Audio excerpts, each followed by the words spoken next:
Swastiastu, salam selamat minggu nelate, salam sewujud karendem melempang. Assalamualaikum warahmatullahi wabarakatuh. Shalom. Perkenalkan, saya mahasiswi dari Institut Agama Hindu Negeri Tampu Penyang Palangkaraya, Fakultas Dharma Acarya, Program Studi Pendidikan Guru Sekolah Dasar dengan NIM 2520045 kelas 1B. Perkenalkan, nama saya Erni Yuwanita. Dalam video kali ini saya akan menjelaskan dan menyampaikan mengenai portofolio saya, yaitu tugas mata kuliah Bahasa Indonesia, dosen pengampu Ibu Septrianti MPD. Sebagai pendahuluan, saya akan menyampaikan terlebih dahulu tujuan dari mata kuliah Bahasa Indonesia dan gambaran umum materi yang akan dipelajari. Adapun tujuannya adalah untuk meningkatkan kompetensi mahasiswa dalam berkomunikasi secara efektif, ilmiah, dan santun, serta menumbuhkan rasa kebanggaan terhadap bahasa nasional sebagai jati diri bangsa. Adapun gambaran umum materi yang akan dipelajari adalah pengertian bahasa, fungsi bahasa, sejarah bahasa Indonesia, kedudukan bahasa Indonesia, ragam bahasa, PUBI, lalu paragraf, tata bahasa, serta kosakata hingga karya sastra.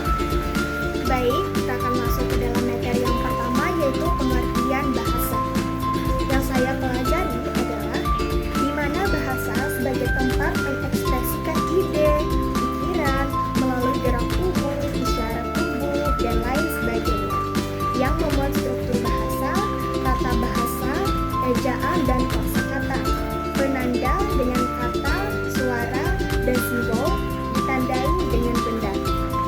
Adapun hal baru yang saya pahami adalah bahwa bahasa memiliki sifat unik seperti arbitrer.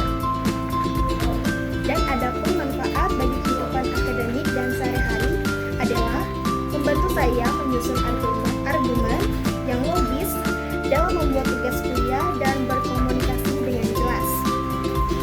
Materi yang kedua adalah fungsi bahasa. Adapun yang saya pelajari adalah bahasa berfungsi sebagai ideasional, yaitu imajinasi, lalu fungsi interpersonal, yaitu membangun hubungan sosial, dan fungsi tekstual, yaitu mengatur pesan dalam komunikasi, dan lain sebagainya. Adapun hal baru yang saya pahami adalah bahasa sebagai fungsi tekstual. Manfaat bagi kehidupan akademik dan sehari-hari, saya dapat menyesuaikan gaya bicara sesuai konteks formal maupun informal. Materi yang ketiga adalah sejarah bahasa Indonesia.